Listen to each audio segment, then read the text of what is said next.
근데 이제 그 앞에 부른 찬양은 제가 대중집회 창세기에서부터 쭉 우선 구약의 말라기까지 할 때 일어나 걸어라 이걸 했는데, 언제 했냐면은 I will be who I will be 하나님 할 때, 당신의 이름이 무엇입니까?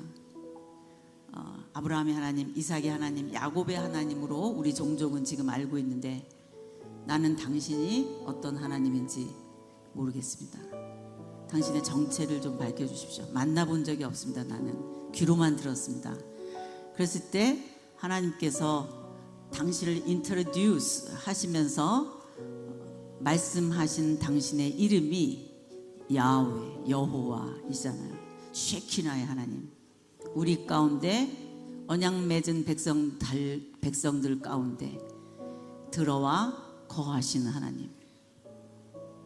저는 요즘 들어와 거하시는 하나님, 그게 성경 전체 속에 수백 군데의 설교 제목을 뽑아낼 수 있을 정도로 많다라는 생각을 하게 됩니다. 성경은 그냥 임마누엘이더라고요.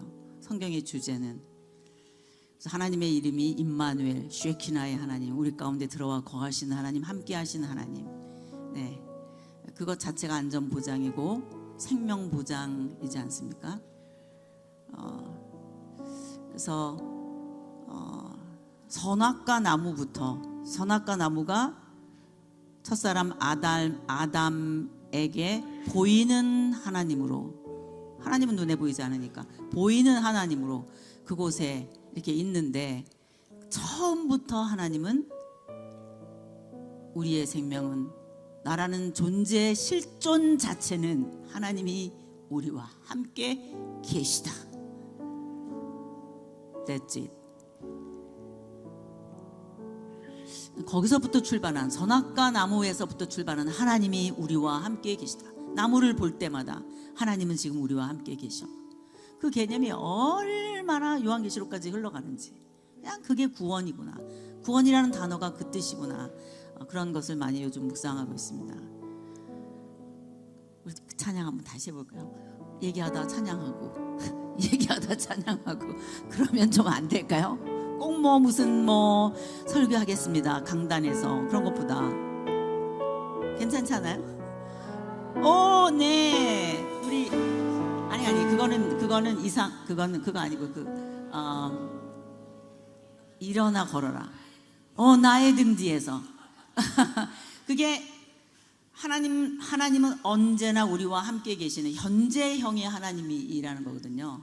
하나님은 언제나 현재시기 때문에 가보면 거기가 또 현재인 거예요. 하나님의 이름이 그런 뜻이에요. 언제나 가면 꼭 거기 계신 거예요. 성경 자체가 그거지 않습니까? 하나님이 우리와 함께 계시다.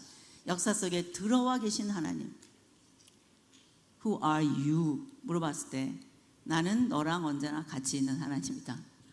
그 이름으로 표시해 주신 거거든요. I will be who I'll be. 이 깊은 내용을 나의 등 뒤에서 나를 도우시는지 이렇게 우리가 불렀는데, 조금 템포를 천천히 하면서 언제나 우리와 함께 계신 하나님, 많이 묵상하고 있습니다. 제가 요즘 그 의미를 한번 해볼게요. 템포를 조금 우리 여호와 하나님의 이름을 기억하면서 신의 산에서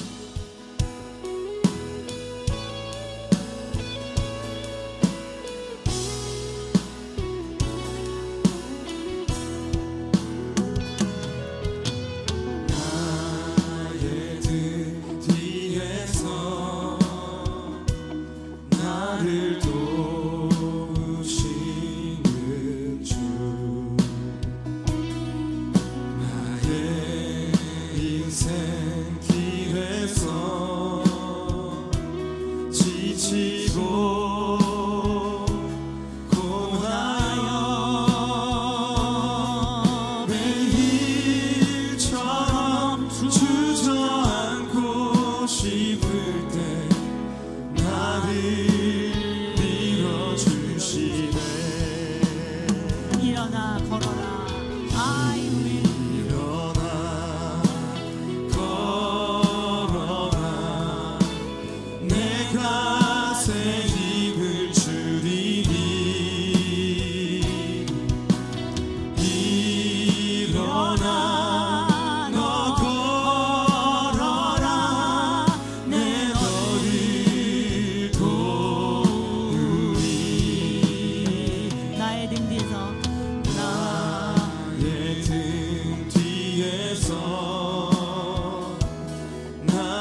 거기가 현재이신 하나님, 한 발자국을 또 걸어가도 거기가 현재이신 하나님.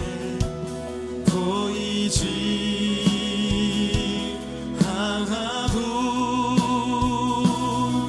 지치고 고하여 넘어질 때면 다가와 손 내미시네.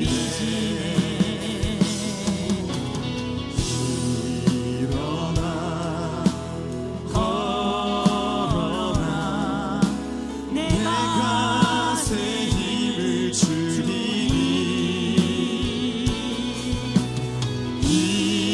일어나 너 걸어라 내 걸을 도우리.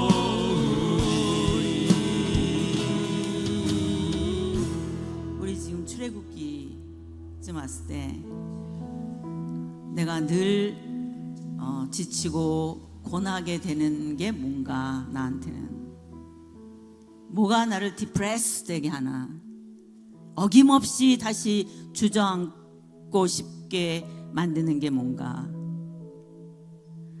어김없이 일어나 다시 걸으라고 말씀하시는데도 어김없이 다시 그 자리에 무너지게 하는 것이 내 사역 현장에서 무엇인가.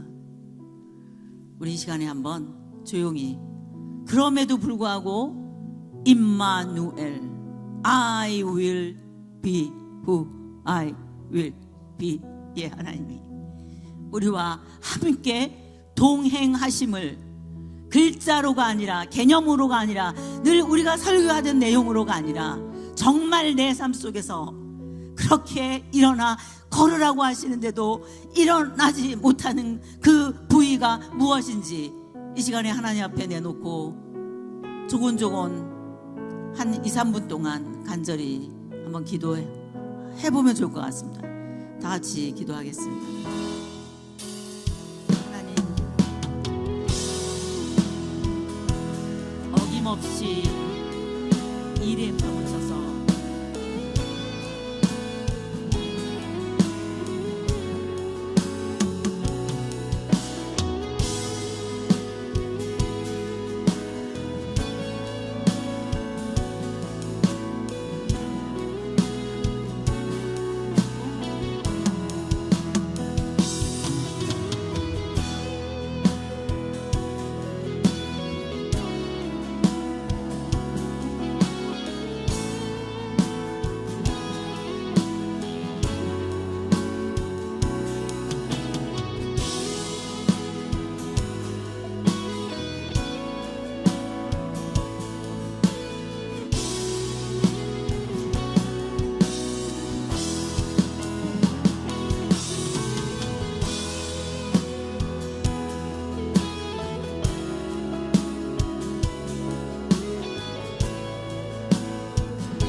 마더 테레사가 커밍아웃을 한 적이 있었습니다.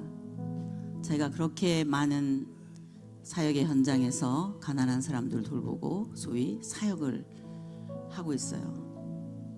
사역이 매너리즘 될 때, 관성의 법칙에 의해서 사역이 흘러갈 때, 늘 하루에 일어나서 해야 되는 일, 일주일의 패턴, 그 속에서 없어지지 않는 그 매너리즘, 어느새 그러다 보면은 정말 내가 하나님과 동행하는지, 하나님 안에 있는지를 스스로가 깨달을 수 없고 스스로가 인지할 수 없을 정도의 경지가 너무나 나에게 많았다. 어떤 분에게 보내는 편지에게, 어떤 신부에게 보내는 편지에서 커밍아웃, 나 사실 매너리즘에 빠져서 그냥 있었다. 우리 사역자들의, 또 우리가 성경을 전하는 사람들의 제일 문제점 중에 하나가 순간순간 하나님의 임재에 있지 않다는 사실. 임마누엘. 그게 관건인 것 같다는 생각을 합니다. 언제나 한순간 한순간 1초도 빠짐없이 하나님의 임재에 갇혀서 나는 가고 있는가. 저는 그 사람이, 임마누엘의 사람이 세상이 기다리고 있는 사람이라고 생각합니다. 세상은 사람을 기다리고 있습니다. 누가 사람인가? 되어야 할 그 사람, 하나님이 원하는 그 사람, 우리의 형상을 따라 우리의 모양대로 사람을 창조하지 않으시고 하나님이 갖고 싶었던, 하나님도 소원이 있는데 하나님이 갖고 싶었던 하나님의 선물, 하나님이 제일 원하는 그 선물, 하나님 닮은 사람. 나도 나 닮은 녀석 하나 갖고 싶다.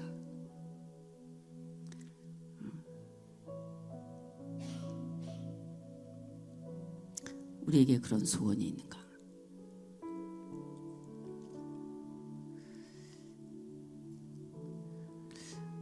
우리 시간에 하나님 나 매너리즘에 빠지지 않게 하여 주시옵소서. 설교하는 게 습관이 되지 말게 하여 주시옵소서.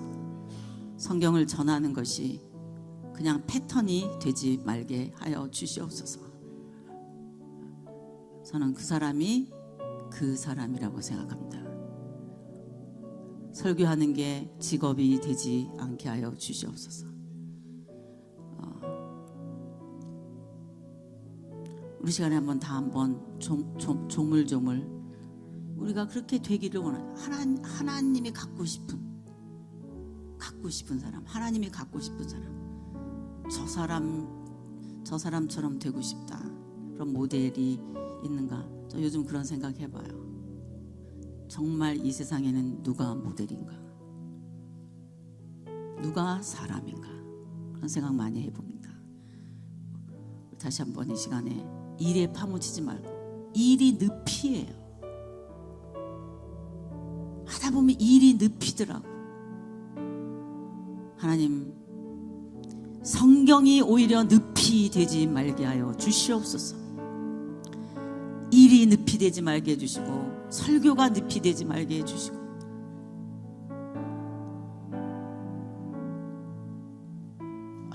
언제나 어디서나 하나님의 임재에 갇혀서 고통 속에서도 자유가 있고,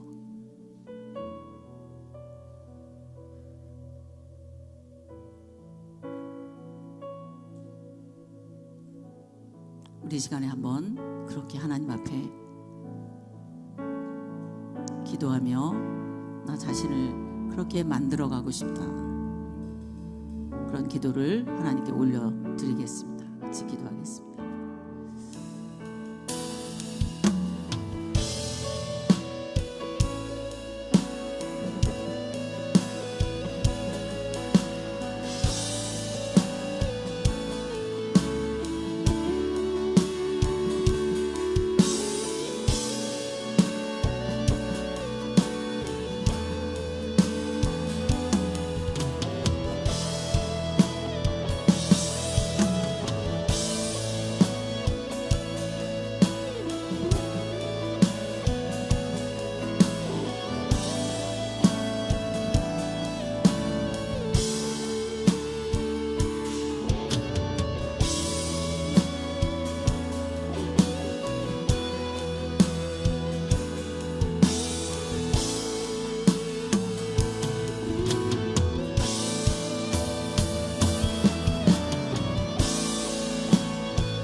플라톤이나 아리스토텔레스, 그런 소크라테스 이런 시대에도 말을 잘하면 돈을 줬습니다.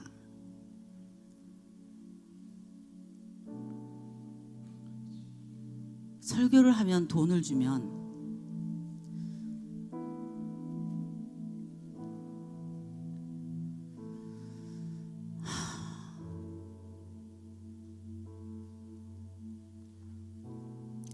그런 패턴임에도 불구하고 거기서 자유할 수 있다면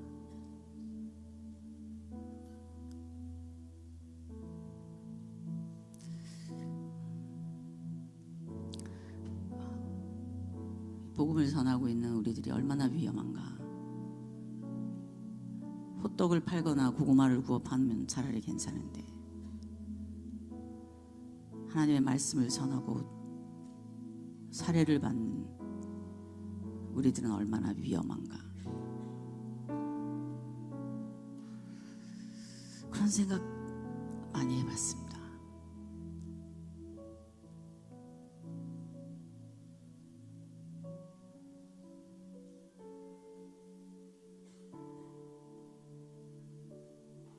우리가 얼마만큼 자유할 수 있을까? 얼마만큼 이 세상을 관조하고 하나님 앞에서 자유할 수 있을까? 정말 예수 그분을 깊이 있게 그분만 가치로 알 때가 그때가 아닐까 그런 생각을 해봅니다.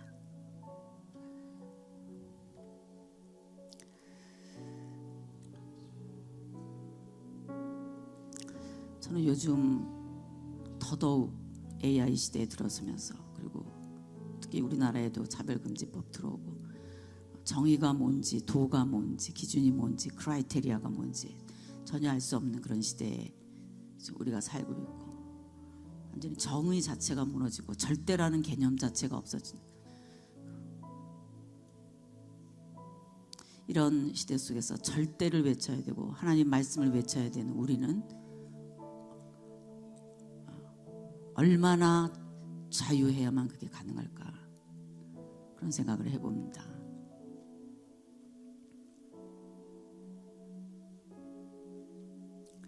과연 이런 시대에 내가 말씀으로 저항해낼 수 있을까? 그냥 내가 잘 아는 말씀, 그냥 내가 늘 잘 아는 말씀, 그게 아니라 정말 이 시대 속에서 1초 1초 하나님 앞에서 하나님을 대변하는 말씀을 전하는 사람으로서 그것이 가능할까? 얼마나 우리가 그게 연습이 되면 패턴이 아닌 매너리즘이 아닌 일주일마다 돌아오기 때문이 아닌 누구를 만나든지 단 한 사람에게도 어떤 사람을 만나든지 간에 정말 진리를 잘 전해낼 수 있을까 그런 생각해 봅니다. 우리 이 기도 제목을 가지고 한 번만 더 기도하고 제가 말씀을 좀 나누도록 하겠습니다.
마음부터 고백합니다. 이 땅의 황무함을 보소서.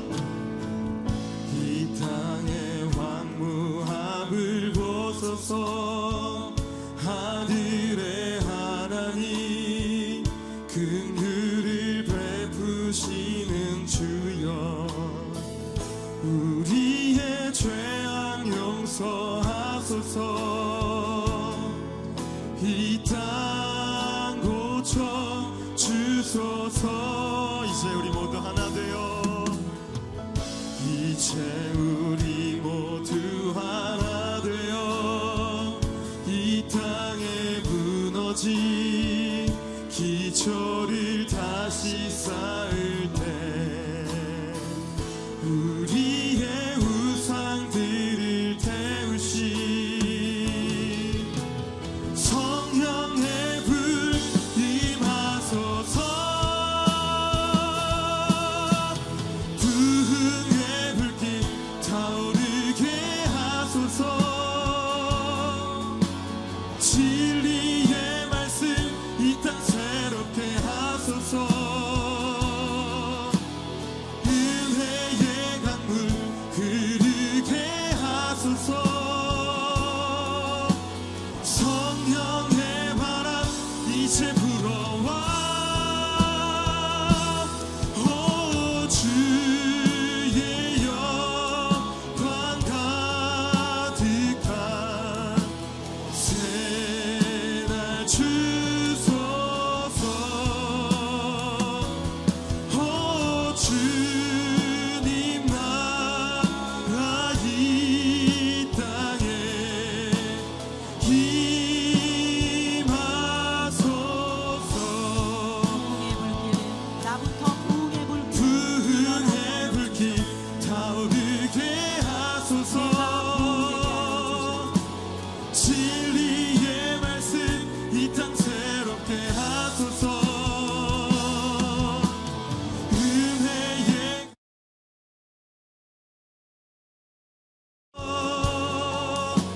성령의 바람 이제 불어와. 오 주의 영광 가득한 새날 주소서. 오 주님 나라 이 땅에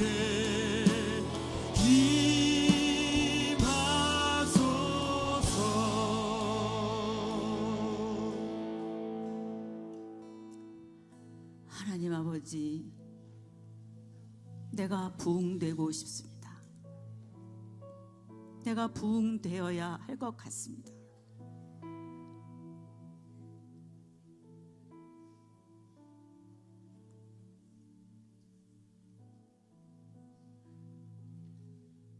아론의 가문이 뜰에서 죽인 제물 고기를 먹고 사는데,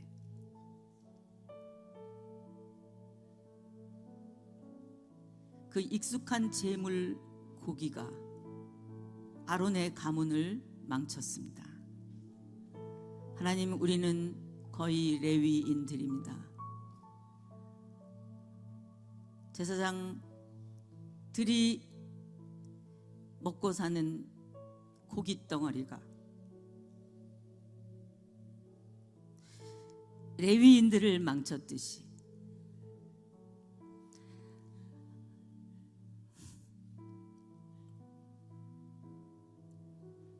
차라리 굶어 죽을지언정 고기 덩어리 때문에 무너지지 말게 하여 주시옵소서.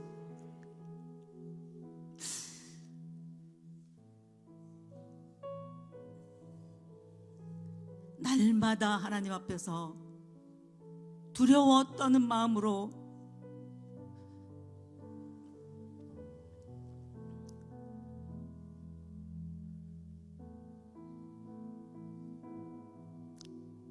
영적인 일을 직업으로 갖고 있는 우리들이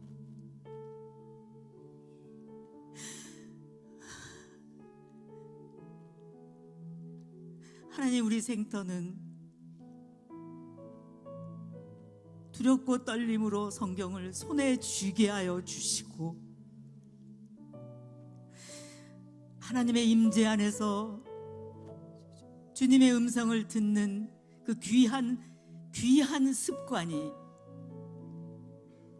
자기도 모르게 모든 사람들에게 하나님의 영광 해내는 품위 있는 자태가 되게 하여 주시옵소서. 예외지대가 없게 하여 주시옵소서. 어느 곳에서나 그 품위를 유지하게 하여 주시옵소서.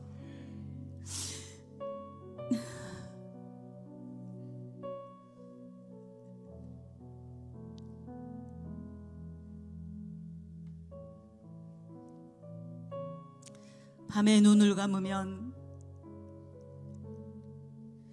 아침에 눈이 안 떠지면 좋겠다.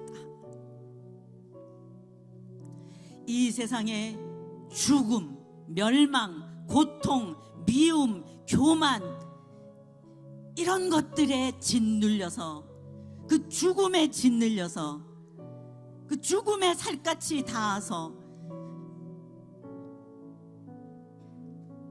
그래서 영생의 의미를 깨달아 알 수 있는 그런 아픔이 될지언정 거기에 침잠되지 아니하도록 주여, 우리 영생의 사람들, 생명의 사람들, 진리의 사람들, 요한 같은 사람들 되게 하여 주시옵소서. 날마다 말씀 앞에 파닥파닥 살아있게 하여 주시옵소서.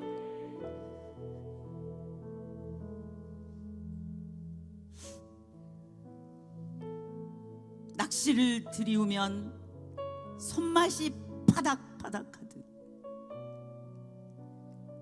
진리의 말씀에 날마다 새롭게 파닥파닥하는 말씀의 사람들로 채워 주시옵소서. 다른 것은 없어도 파닥거리는 그 물고기의 짜릿함과 같은 말씀의 짜릿함이 우리를 걸어가게 하여 주시옵소서. 우리 입에 메시지를 허락하여 주시옵소서. 전할 말을 허락하여 주시옵소서. 뭐 검색하고 뭘 찾아보고 그래서가 아니라 그냥 하나님의 임재 앞에 갇히면 우리 입에 말씀이 고이게 하여 주시옵소서. 고통도 말씀이 되게 하여 주시옵시고, 아픔도 말씀으로 편안되게 하여 주시옵시고, 억울함도 말씀으로 편안되게 하여 주시옵시고, 우리의 영혼 안에 이 땅에 죽음 냄새 나는 것들이 들어온다 할지라도 우리의 영혼은 그것을 생명으로 바꿔내는, 트랜지션 할 수 있는, 변환시킬 수 있는 주님의 도구가 되게 하여 주시옵소서.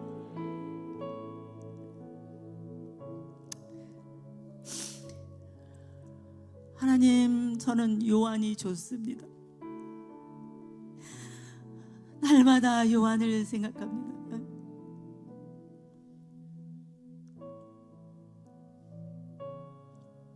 주님과 살갗을 부딪히고 살다가 어느 날 갑자기 사라지신 예수님을 그리면서 그의 삶 자체가 예수였던 그 요한, 주, 우리가 말씀 앞에 그런 요한의 태도로 늘 서 있게 하여 주시옵소서.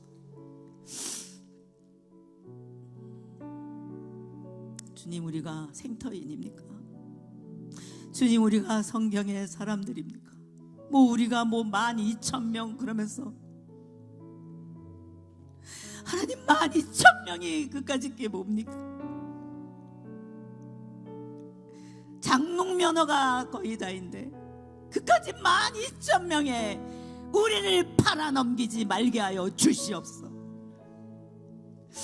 하나님, 생터 우리 한 사람 한 사람이 주님이 원하시는 그 한 사람으로 날마다 서 있을 수 있게 주여 우리에게 새 은혜를 덧입혀 주시옵소서. 예수 그리스도의 이름으로 간절히 기도합니다. 아멘.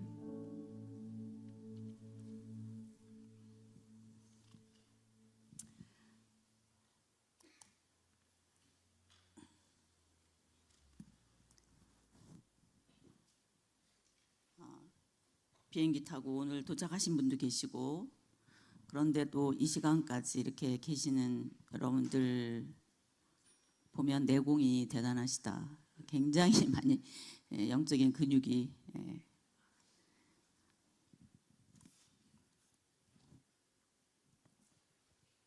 제가 한 15분쯤만 더 얘기하고 여러분 가서 주무셔야 되니까 시간이 좀 아까부터 뒤로 밀려서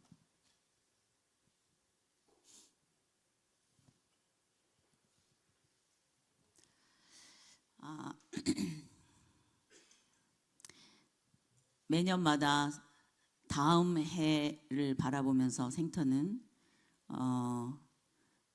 표어를 정하곤 했습니다. 올해는 제가 정해야 된다 그래서 하나님 앞에 나가서 기도할 때 주님이 보여주신 것이 오늘 여러분들이 경험하셨던 이거였습니다.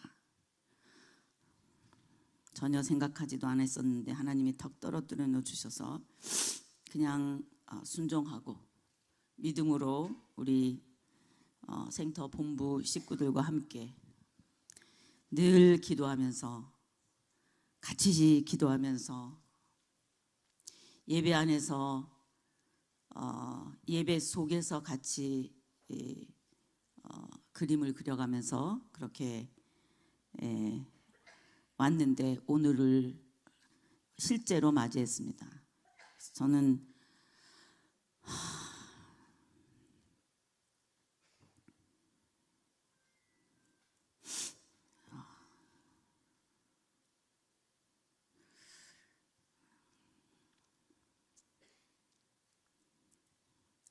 뭐라고 말할 수 없는 감격이 있습니다. 왜냐하면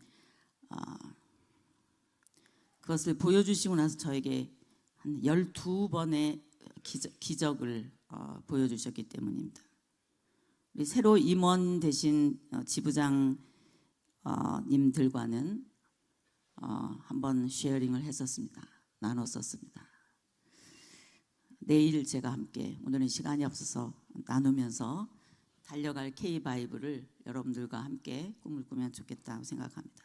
오늘은 이끌려온 20년, 하나님 보여주신 제목 중에 과거를 반추해보는 그런 시간을 생각해 볼 때 이끌려온 20년 성경이 일하셨습니다. 이런 생각이 듭니다. 주인공은 성경이셨다. 요한복음 5장 39절 이 내용이죠. 성경, 요한복음 5장 39절. 저는 어느덧 성경 선생이더라고요. 전 세계 어디를 가도 이해실은 성경 선생이다. 누구나 다 그렇게 생각을 합니다. 그러다 보니까 성경은 성경에서 뭐라고 성경을 정의 내리는가를 많이 생각하게 됐습니다. 그 대답이 아주 정확하게 명확하게 써 있는 본문이 오늘 요한복음 5장 39절입니다. 요한복음 5장 39절은 저의 본문입니다.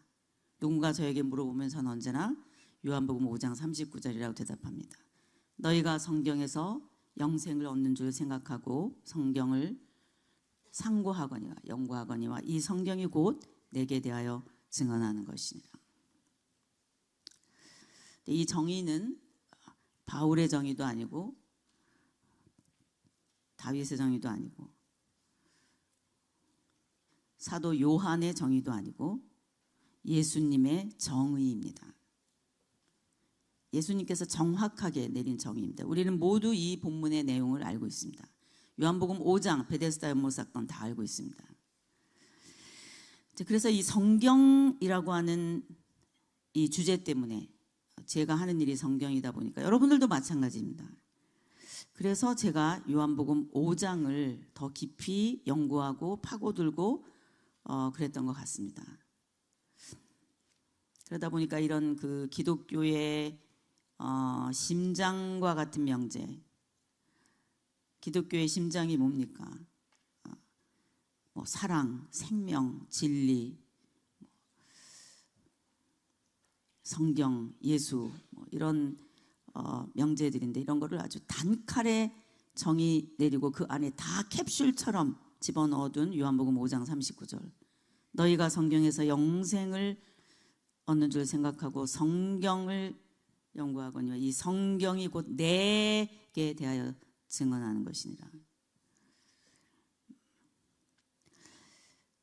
이 예수님이 단칼에 정의를 내린 것 같은 이 요한복음 5장 39절 베데스다 연못 사건, 환자를 고쳐주고 난 다음에 일어난 어떤 논쟁 속에서 어떻게 보면 촌음처럼 스쳐간 것인데 그 요한복음 5장 39절에 예수님이 하신 그 말씀의 내용이 촌음처럼 얼마나 많은 말씀을 하셨겠어요. 그럼 이렇게 촌음처럼 스쳐가는 것인데 또 그 사건 때 옆에 있었던 사람들이 얼마나 많았겠어요. 제자들도 얼마나 그 이야기를 많이 들었겠어요. 여러 사람들이 들었을 텐데 똑같은 현장에 있었는데 단 한 사람도 그 말이 안 들렸는데 이 깊은 기독교의 진리, 정의를 팍 하고 내리 꽂아가지고 신구약 전체를 캡슐 한 알로 완전히 나노 시스템처럼 압축하신 예수님의 이 경지를 낚아채듯 캐치했던, 그래서 기록으로 남겼던 이 요한은 누굴까? 왜 그게 들렸을까? 그게 저는 참 궁금해졌습니다. 그뿐만이 아니고 이미 회람되던 공관복음을 읽고 있었던 때입니다. 이미 공관복음은 쓰여진 때이고 적어도 사도들은 이런 것들을 공유하고 있었을 텐데 베드로가 바울의 글을, 그의 논리를 알고 있는데 그 공관복음을 읽으면서 이미 예수 사건 이후 AD 33년경 이후 40년, 50년, 60년, 70년쯤 됐어요. 한 3, 40년, 뭐 4, 50년쯤 지나간 그때는 이미 공관복음이 쓰여졌는데 예수 사건 지나고 나서 몇십 년 있다가는 이미 공관복음이 쓰여졌는데 요한복음을 집필을 할 기획을 공관복음을 읽은 상태에서 분명히 했겠죠. 90% 다르잖아요. 공관복음 내용으로는, 공관복음에서는 결코 풀어낼 수 없었던 그 요한복음의 깊이를 보면 공관복음 기록자들의 그 스토리 중심의 사건 그 자체와는 비교할 수도 없는 예수 이해, 그 예수의 세계, 그 예수님이 이 땅에 오셔서 무엇을 말씀하고 싶었는지를 알아내고 그 세계 속에서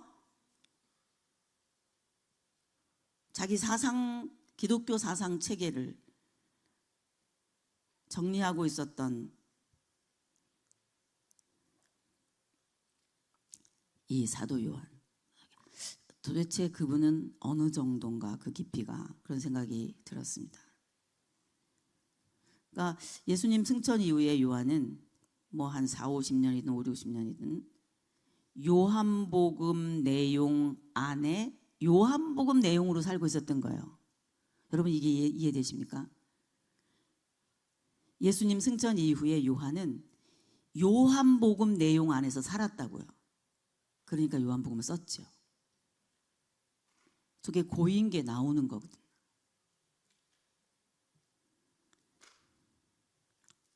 요한복음이 요한의 예수 이해거든요. 예수님이 하신 말씀을 알아차리고 그것을 패턴화했어요. 삶과 죽음, 생명과 죽음, 심판과 구원. 신명기에 그런 대조가 있듯이, 아니 성경 전체가 사실은 복과 저주, 하나님에게 붙어있냐 그것은 생명이다, 삶이다, 복이다. 하나님에게서 끊어졌냐 그것은 죽음이다, 고통이다, 심판이다. 그 패턴이잖아요. 구약에 굵게 흐르던 그 패턴이 사도 요한에게 왔을 때 얼마나 샤프하게 그 심오한 디테일한 예수님의 숨소리 같은 예수님의 자기 이해, 예수님의 자기 표현을 알아챘는가? 알아챈 사람이 요한이었다는 거죠.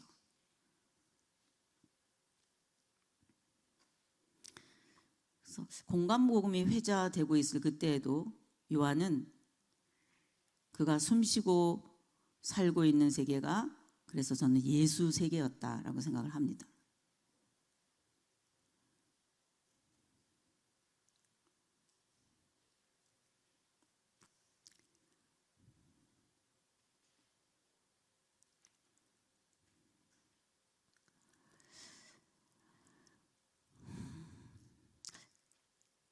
땅에서 난 자가 아니다.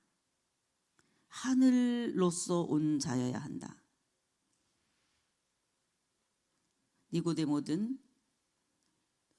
그 당시에 바리새인들, 성경학자들, 그들이 표현하고 있는 언어들과 사실은 다르지 않습니다. 하늘로서 오는 표적을 보여라. 그가 난 곳이 어디에 있는지 주소를 아는데 그가 하늘로서 온 자 맞느냐? 그들의 이런 신학적인 패턴들, 그들의 질문들을 보면 정말 그렇거든요. 모르는 것도 아니었거든요. 형식은 가지고 있고 질문은 가지고 있었는데 그 깊이를 예수님의 말씀 안에서 정리하지 못하고 있었던 상황에 사도 요한은 천자, 하나님의 아들, 그 하나님의 아들이라는 개념을 마치 보약처럼 깊이 다려낸 사람?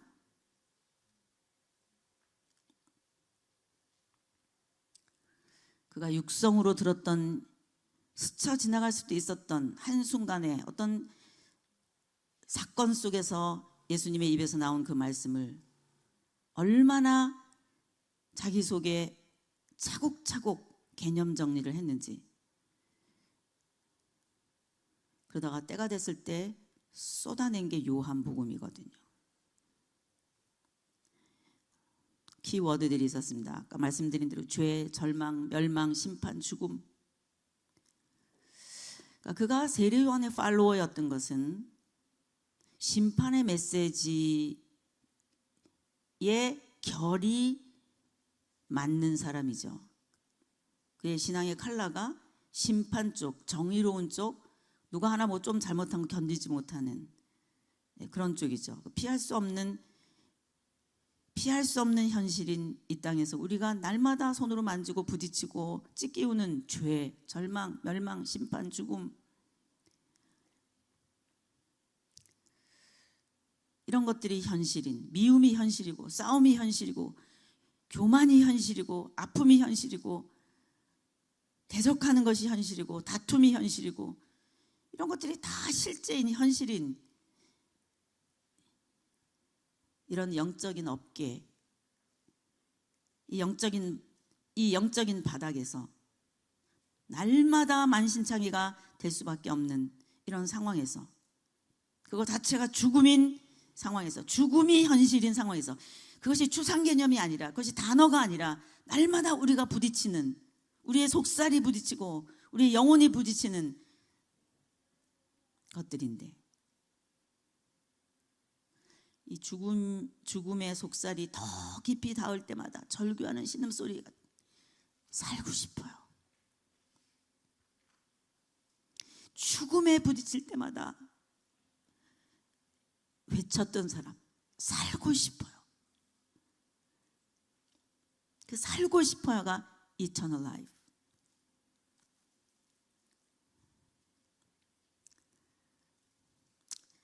요한이 얼마나 인생에 괴로웠으면 세례 요한을 따라다니면서 죽음을 공감하다가 심판을 공감하다가 그게 얼마나 괴로웠으면 다시 예수님에게 전향해서 죽음이 얼마나 힘들었으면 그게 얼마나 괴로웠으면 다시 예수님에게 전향해서 생명의 사람, 영생의 사람, 사랑의 사람이 됐을까요?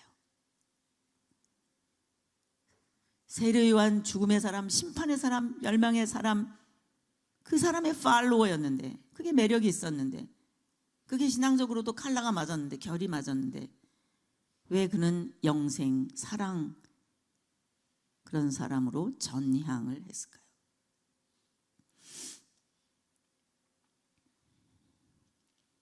너희가 성경에서 영생을 얻는 줄 생각하고 성경을 상고하거니와. 유대인들이 요한이 어렸을 때부터 그토록 읽었던 성경, 창출, 민수, 사삼, 왕, 대라는, 우리는 유대인이야. 우리 신약시대 와도 우리는 유대인이야. 우리는 대라느냐. 그런 혈육의 핏줄을 갖고 있었던 그런 유대인들이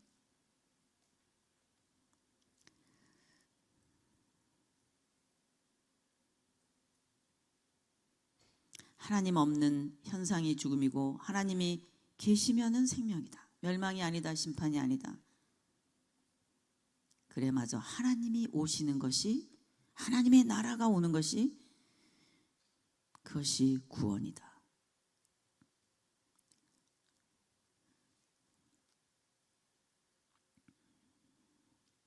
우리가 그토록 많이 들었던 심판의 메시지, 구약 성경과 예수님을 링크시킬 수 있었던 그 요한의 실력,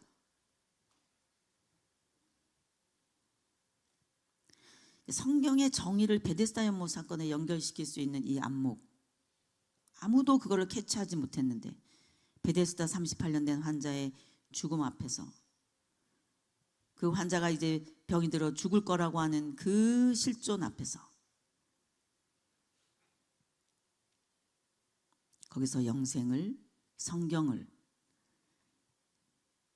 논하신 예수님의 속생각을 캐치해낸 사도 요한. 안식일에도 병을, 죽음을, 문제를, 고통을 치료하시는 하나님.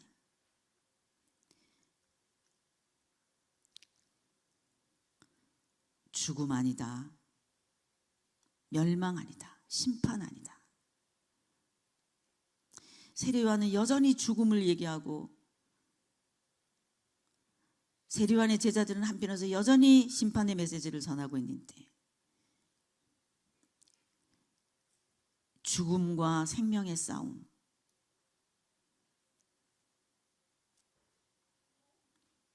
심판 아니다. 구원이다.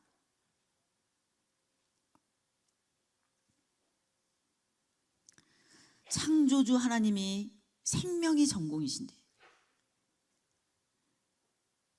예수 없이는 어떤 것도 창조된 것이 없다. 그는 창조주이시다. 요한복음 1장 앞부분의 이야기나 창세기 앞의 이야기나 결국 생명을 창조하시는 하나님은 생명이 전공이신데 왜 우리는 죽음인가?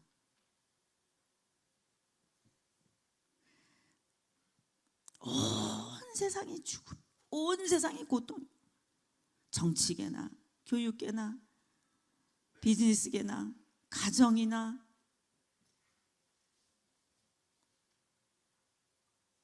그런 곳에서 끝까지 영생을 붙들고 있는, 그곳에서 여전히 도도하게 생명을 붙들고 있는 그런 복음의 사람, 유앙겔리온, 복음을 선포해내는 왕의 출현을 빵빠레를 울리는 것과 같이 놀래가지고 빵빠레를 울리는 트럼펫을 부는 것과 같은 놀래가지고 생명을 선포하는 하나님, 그런 우리 죽음에 대항하며 죽음을 이겨낸 주님처럼 생명을 빵빠레 울릴 수 있는 우리 생명의 사람들, 성경의 사람들, 영생의 사람들 되게 하여 주시옵소서. 하나님, 우리들이 그런 성경의 깊이 속에 날마다 묵상하며 성경 전하는 사람들의 품위를 잃지 않고 그렇게 서 있게 하여 주시기를 원합니다. 이끌려온 20년, 성경에 의해서 이끌려왔더라고요. 죽음 아니다, 영생이다. 이게 성경이거든요.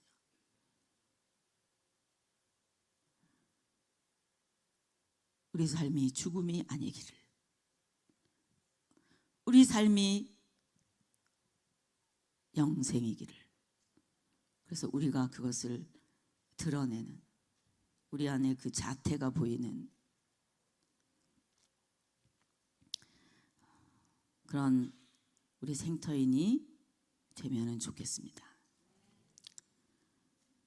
제가 엊그제 이런 글을 썼어요. 제가 늙은 크리스찬의 득템.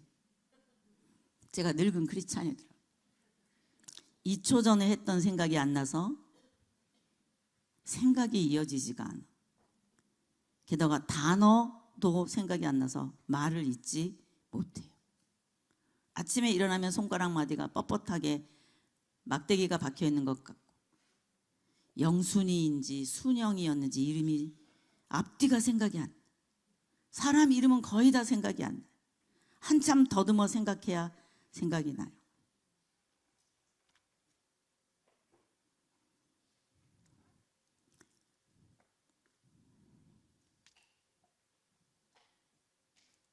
늘 다니던 길인데 길을 잃어요. 놔둔 그곳에 그게 없어요. 내가 분명히 놔뒀는데 그게 없어. 맨날 없어. 1초 전에 했던 말이 생각이 안 나요. 오늘 홍정길 목사님 이렇게 말씀하시는데, 아, 목사님도 그런 현상이 있으시다, 이런 생각이 들더라고요. 그전 같지가 않으시더라고요. 그래도 열심히 하시더라고요. 한참 더듬어서 생각해야 돼. 그래서 노인네들은 말을 천천히 하는구나. 전 일부러 막 말을 빨리 하려고 노력해요. 방금 전에 하던 일이 이어지지 않아서 갑자기 막 다른 일을 하고 있어. 막 청소를 하다 말고 옷 정리를 하고 있어. 그래서 막 이거 했다 저거 했다. 분명히 맞게 썼는데 생뚱맞게 다른 단어가 카톡에 막 써 있어요.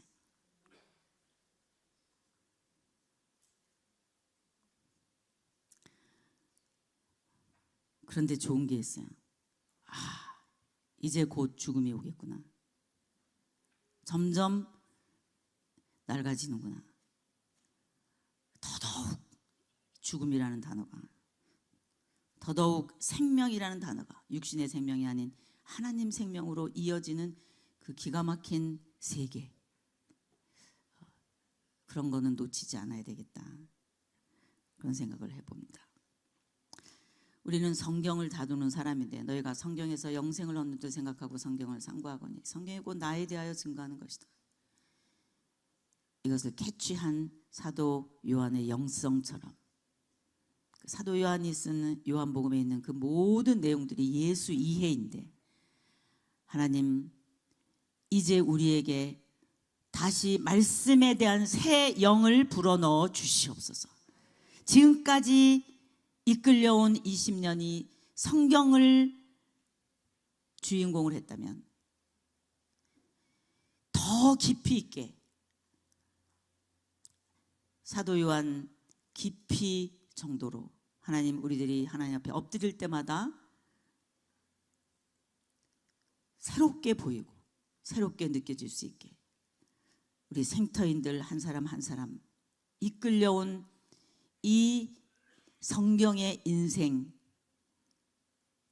그것에 더 기름 부어 주셔서 앞으로 이끌려갈 생애는 더 성숙하고 품위 있는 자태를 보여내는, 성경이 글자면 글자가 아니야, 내 삶 속에서 정말 그 자태가 나오는 하나님, 그런 앞으로의 달려갈 길들이 되게 해주셔서 사도 요한의 깊은 자리에까지 들어가 요한계시록까지 들어가서 주님 만나는 게 과히 어색하지 않게 주 우리 모두에게 계시의 영을 다시 한번 허락하여 주시옵소서.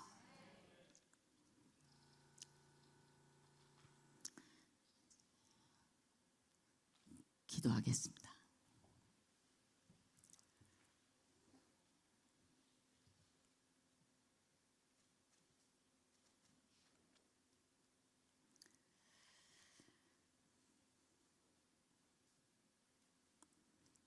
가을이 오면 단풍이 들고 감도 빨갛게 되듯